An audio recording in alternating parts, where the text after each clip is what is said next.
Здравейте! Наскоро ми зададоха въпроса как да купя криптовалути, които не се намират в централизираните борси. Затова реших да направя и това видео.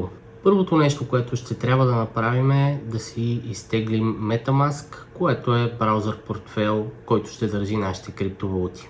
Отваряме Google, пишем MetaMask Download и кликваме на резултата, който се показва. След това отивате на Install MetaMask for Chrome, което ще ви отведе до Chrome магазина, където може да изтеглите самия екстеншън.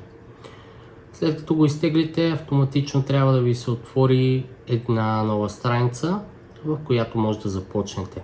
Създавате си нов портфейл, съгласни или не да споделяте данни с тях, това зависи от вас. Пишете си паролата, която искате и след това може да започнем. Едно от най-важните неща са фразите, които виждате в момента на екрана. Трябва да си ги запишете някъде на лист хартия или някъде на компютъра, но имайте и резервно копие някъде, защото ако го загубите, никога няма да може да върнете достъпа си до вашия портфейл и вашите криптовалути ще бъдат загубени. Затова аз лично имам един тефтер, където съм си записал моите фрази, също така ги имам и на компютъра. Ако нещо се случи с компютъра, ще си ги имам на тефтера. Може да продължите с записване някъде, като например в Notepad, защото самото приложение ще иска да верифицирате, че вие реално сте ги записали някъде, като ви накара да въведете абсолютно всички фрази една по една в последователен ред. След като това е готово, вие вече имате портфейл и ако копирате адреса, както е показано тук и отворите etherscan.io, вие ще може да видите, че във вашия портфейл в момента няма нищо, но този адрес вече съществува. Следващата стъпка е да добавим мрежите, които ще използвате във вашия MetaMask портфейл.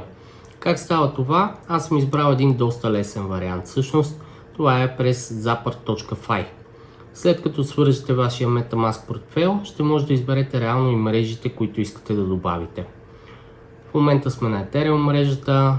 На екрана може да видите как се добавя Polygon мрежата, която работи с Matic токена за плащане на такси.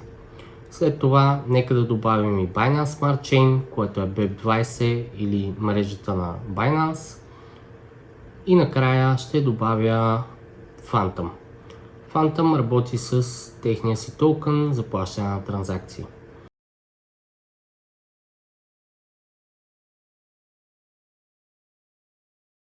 След като направите всичко това, вече може да видите в самия MetaMask, че имате всички мрежи, които току-що добавихте. Нека да минем и към съществената част. Отивате в CoinMarketCap и си отваряте токена или криптовалута, която искате да купите. Трябва да отидете на Market таба, за да видите реално къде се предлага тази валута.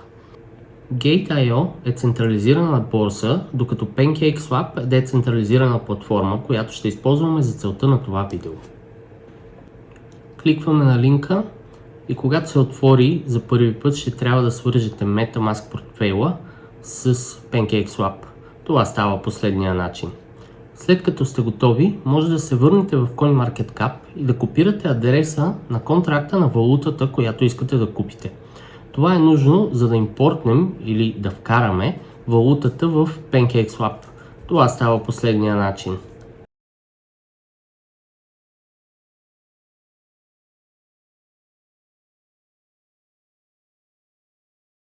Контракт адресите, които взимате от CoinMarketCap, са абсолютно безопасни, но имайте предвид, че има и доста фалшиви токени, които ще целят просто да ви вземат парите или да изхарчат това, което вече имате в MetaMask, така че внимавайте. След като се съгласите, може спокойно да обмените вашите валути. Нека да разгледаме и криптовалута, която пък може да купим от децентрализираната платформа на полигонската мрежа. Това е QuickSwap. Отново кликвате на линка, така както е показано.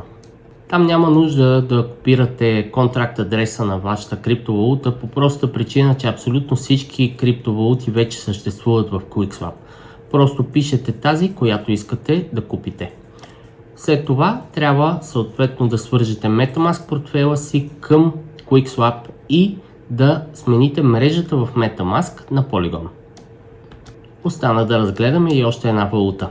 Този път ще използваме Uniswap или децентрализираната платформа, която се използва на Ethereum мрежата. Отново отваряте линка, което ще отвори и Uniswap. Там трябва да свържете MetaMask портфейла си, както е показано на екрана. След като го свържете, ще трябва и да смените мрежата. Веднъж като изберете Ethereum Mainnet, целият интерфейс ще се отключи и вие ще може да изберете валутата, която искате да търгувате. Потърсете криптовалутата, която искате да купите и натиснете импорт.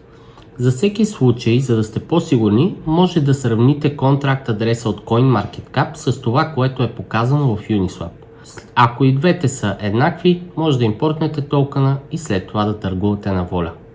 Благодаря ви, че бяхте с мен и днес. Надявам се видеото да ви е харесало. Ако е, може да ударите по един лайк, да оставите по един коментар и да се сабскрайбнете за още такива.